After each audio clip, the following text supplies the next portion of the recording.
Well, we're here. There's a party today. Any of you that saw the races last night at Mohawk, you saw. Now, in fairness, Adriano Sorello had this big party planned for the day after North American Cup. Bouncy castles and a big party. Just Adriano's good like that. I mean, you can be sure. I didn't see the party, but I can be sure it's the biggest one you're going to be doing with your kids.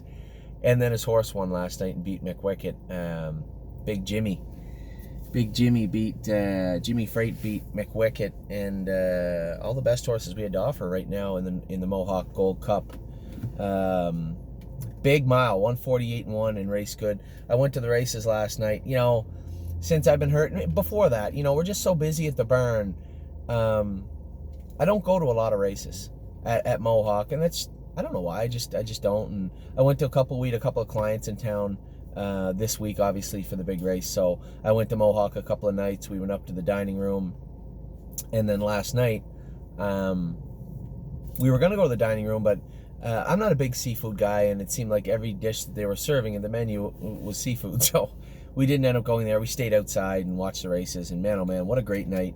Scott Zeron, love to see Scott Zeron win the North American Cup with Captain Crunch. What a trip that horse went. Left, sat, first over, 47-2. That's an incredible mile. An incredible horse. I saw him a couple of times race when I was at stake races and didn't pay much attention. I saw the replay of his break last week, and I'd said to I actually bet the horse because I'd said to somebody, if he doesn't make the break last week, he's 1-2 and he's 4-5 in the final, maybe 2-1 even out of the 8-hole, and he went away, I think, 9-2 if I'm not mistaken. I didn't have any wins bet on him, but I had exactors and stuff. You know, I'll start that by saying I'm the worst gambler on earth. I don't gamble very often on horse races because when I was a kid, I bet horse races for fun. I'm a terrible gambler and a horrible handicapper. For those of you out there to think drivers know, maybe they do, but I don't. And terrible. I was there with Mark Treffy and Larry Denley and a couple other people, and Kyle Gray was there. And I told him, who do you like in this race? I said, don't listen to me. I'm a terrible handicapper. And I did pick the winner of the North American Cup, though. Atlanta, 150-2, huge mile. Just a great night of racing. So the biggest thing that went on this week for me was getting back in the sulky. I know a lot of you messaged me and said, take your time and don't rush. What does that mean? I mean, I don't want to hurt myself, and I was pretty clear. I went to physiotherapy, and I asked the guy, can I qualify? He said, you shouldn't, not because you'll hurt yourself, just because this hand is weak, and you don't have any strength in it. So if you watch the qualifiers, I put Rose Run Valiant on the front. I was first over with both Ailsund and Path of Totality. But as I said to our clients last night and the night before and at the qualifiers, I don't think it's going to help me or anybody else if I'm in the bike and it's a detriment. You know, it's not like I'm Tim Tetrick. But at the same time, I know these horses, and you saw that with Rose Run Valiant. You saw that again with Path of Totality. I know them, and they know me, and there's a comfort level there. And you know, we'll get into the break of White Tiger, but really a horse like White Tiger, when Andrew has him good, anybody can drive him. He's a professional horse now, and to think that I'm going to do a better job than David Miller, what are you doing? Oh, he's playing his game. I thought you were having a seizure. This is how you row in the boat. That's how you row the boat? Oh, I see. So, and I said that last year. We went through this with Lawmaker, and if I'm not helpful in the bike, then I shouldn't be in the bike. And I keep on winning on this mini game. I keep on winning. Oh, that's good. I don't know if I'm ready to drive yet. I said in a video the other day, and I'll say it again, I plan on going to Ohio and drive Oso Pine this Friday. That will really be up to my physiotherapist. If he says, no, you shouldn't, then I guess I won't. But my biggest problem with driving Oso Pine is he can hook on. So again, staying out of trouble in a qualifier is a little easier than staying out of trouble in a race. I feel good now. When I come out of the hospital, I couldn't make a fist. Now I can. I feel a lot stronger than I did. Now I'm still weak in my arms, and I got to work on them, but he told me not to do it until range of motion comes back in this hand. So, overall, I was a little scared. Not scared of driving, but I didn't know what would happen when I get in the race bike. Would my hand work properly? Would this elbow start to ache? They didn't. I felt right at home, like sitting on my bed at home, driving a horse, and it was a great feeling. Rose Run Valiant was fantastic. Path of Totality had a rough morning. For those of you that were at the qualifiers, and we did have a couple owners there, you saw me go out and train Path of Totality 3 trips before she went. She's stubborn a little bit of a scatterbrain sometimes, and she doesn't need the hobbles, but she's not paying attention, and we put them on her. I didn't know if putting those hobbles on as tight as they were would take away from her overall game. It didn't appear to. That was a big mile for that filly on that track. And I'd said this before at the qualifying, the report. I'll attach the qualifying report. But at the qualifiers, it was cold. When I went out the door to warm up the last set, when I warmed up Rooney Blue Chip at 9:45, it was about +9 and a cold, felt like an easter and north wind, maybe a northeast wind, but it was cold. And just, you could see it. The track was dead. The wind took a lot out of the horses. The miles were slow. In hindsight, I probably should have just scratched Rooney Blue Chip, Willpower Fashion. There was one other one. I just wanted to go another fast mile with them, and I wasn't going to get any speed out of them the other day, so I shouldn't have really went with them. My fault. But in the heat of the moment, when we're going out the door, you're thinking, it's starting to heat up. The wind feels like it could be dying down. We could have some okay miles, and we didn't. And it just goes to show what kind of a mile. I told you, Rose Run Valiant's mile was in my mind equivalent easily to a 58 mile, and Path of Totality went faster. So a big mile out of her. I got looking, at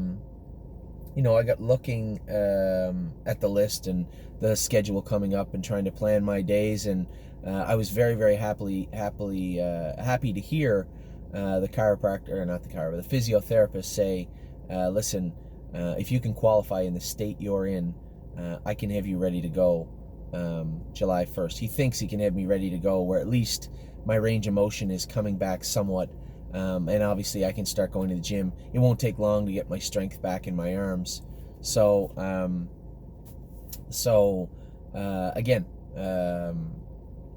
I'm confident that July 1st I'll be ready to go. I believe that's a Stallion Series in Pennsylvania, the Sire Stakes right after that, and then Ohio, and then I believe Indiana is the next week. A big 2 weeks coming up in July, and a lot going on.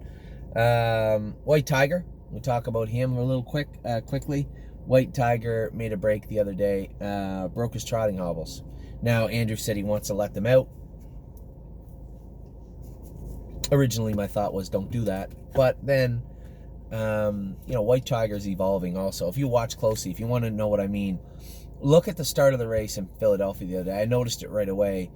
You can see Dave Miller rocking in the bike. Those are the trotting hobbles. That's how tight White Tiger wears them and wore them. And when they're that tight, they will break sometimes. I've broken many sets of hobbles. Unfortunately, a lot of them in positions where we're going to make money. And obviously, it's a little presumptuous of me to say he was a winner. I don't think it's too presumptuous to say he was second best. I'm gonna cut my nose. I don't think it's presumptuous to say he was going to be second easily. Mile and 52 and 2, and before all that, to be 8-5 out of the 7 hole in with the toughest group of Pennsylvania Sire colts says a lot. So White Tiger's got it going on. He's going good right now. The Beal next week. Andrew said he's going to let his hobbles out. I told him, go ahead. If you feel comfortable and Dave Miller feels comfortable, you can let them out, then by all means let them out.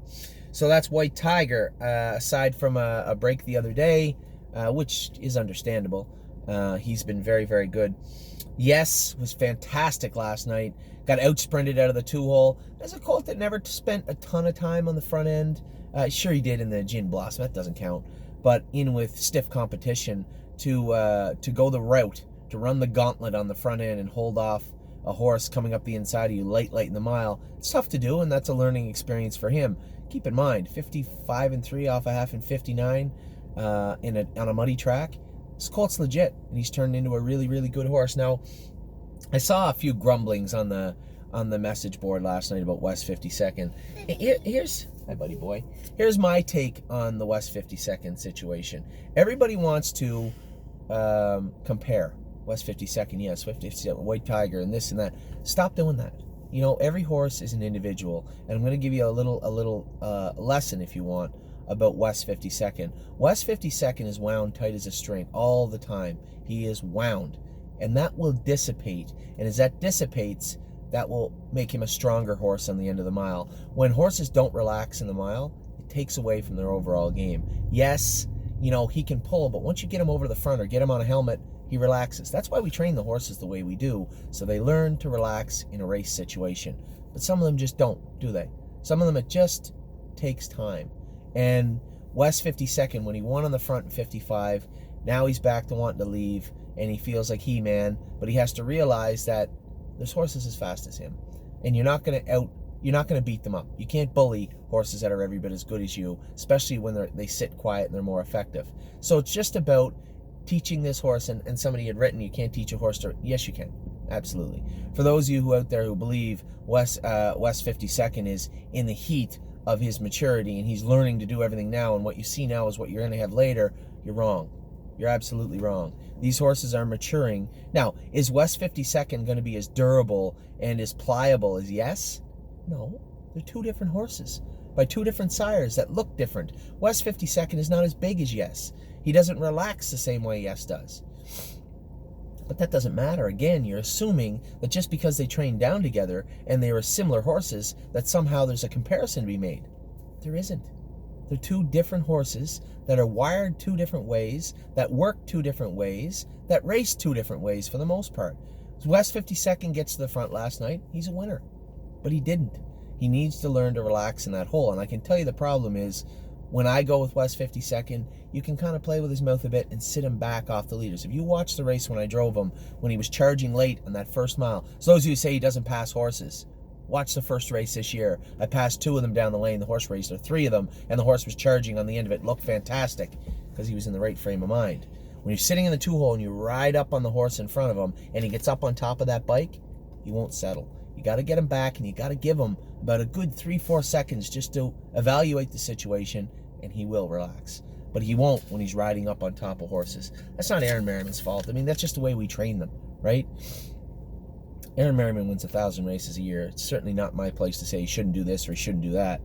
You know, Aaron's a fantastic driver. Just in this particular case, he needs to be driven by a trotting driver, somebody who's going to keep him very, very quiet. And I shouldn't say it. I didn't mean it like that. Aaron wins a lot of races with trotters, great driver. But you can't ride West 52nd up on the horse in front of him because he can't recover from it. He just loses it. He wants to attack all the time. You have to sit him back just a hair, 3/4 of a length, half a length, and let him just relax. He's not going to relax like Yes, but Yes hit the front end last night too. So it frustrates me when I see the messages on there, because you guys write them well. They're well-written messages, but they're uninformed. And if you want to know what West 52nd can do and can't do, I can tell you, because I know.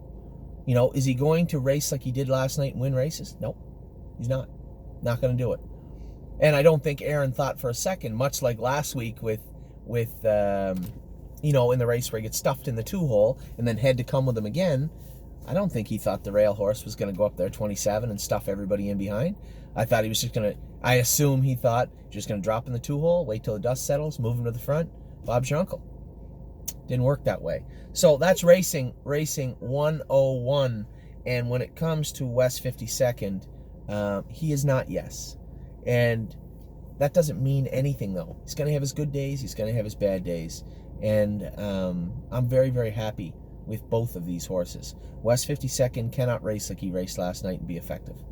Get away third, fourth, let him sit, follow cover, and he can pass horses. He's done it before, and he will again. He's just not an easy horse to drive because he's handy at the gate. But if it doesn't work out, he's not a big plan B horse. Once you commit to leaving, he's leaving. And it's hard to settle him down, but you can.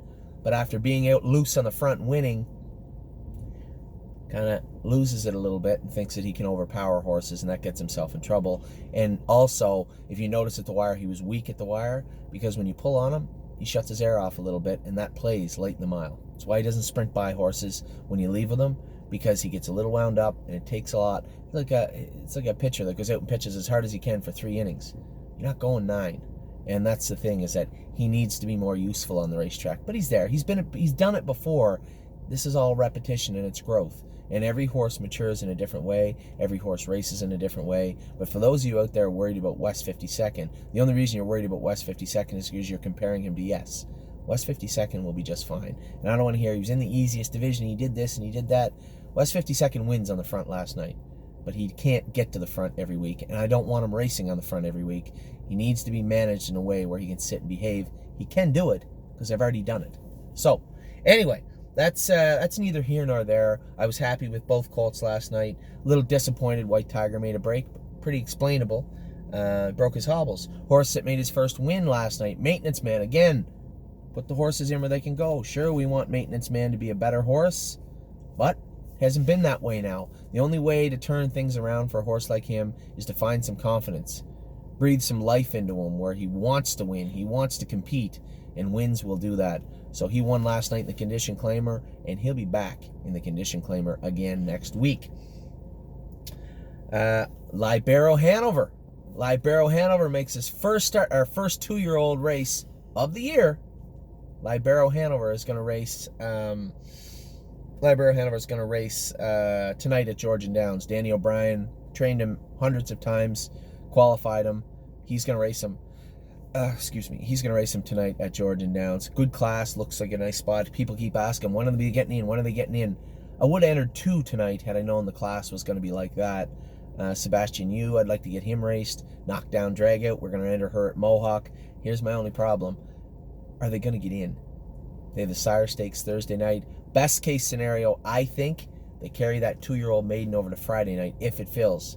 I'd love to have 2 of our horses in there. I was thinking spend that money, but her first start, I think, is on a 5/8 or a half. We can either race her at Grand River or Georgian. Problem is, Grand River on a Friday, James can't drive her, and he likes her. He likes going with her. Maybe Georgian next Sunday for maybe Harness AM and spend that money. That might be a good fit. We'll see. We're trying to get them raced, but I'm not entering horses just to say they're entered. Libero Hanover's picked probably to be one of the top 2 or 3 tonight. I'm not putting a horse, one of our 2-year-olds, in with 3- and 4-year-old maiden class at Grand River just to say, hey, Emerald Miss is in. No interest. So a lot of these horses are going to go school in 58 or 59 on Tuesday at Mohawk. Some of them will be entered in to go. If they get in, great. If they don't, we can't help that. Obviously, it's the 16th of June. Their first stake races are in 2 weeks. So not the end of the world. We will get them either trained up tight, schooled, and raced if we can. So that's that. I got a lot to talk about. Big achievement. We have 13 yearlings, 13 2-year-olds left in the barn that are Ohio breds. 13. All 13 are qualified now. All 13 are ready to race in Ohio. I couldn't be happier with what I've seen from them. Some real surprises lately from our Ohio breds, and I couldn't be happier with what I've seen. So we're heading to Ohio. Real quick look. Rose Run Valiant was awesome the other day. Yours If You Want It was very, very good also. Globetrotting was awesome. Who else we got here? Compass Rose DC, Emerald Miss, Excellent Nation, Spend That Money, Susie K. You know, the list goes on and on and on of the horses. If I missed one, I apologize. We get some serious horses going to Ohio in a couple of weeks. Going to have a lot of fun there this summer. That's why it's very, very important for me to get back. Not just for them, not just for you, but for me also. So, that's Ohio. 13 to qualify. All 13 qualified and ready to go. I'll be back in just a minute with a bunch of other stuff to talk about.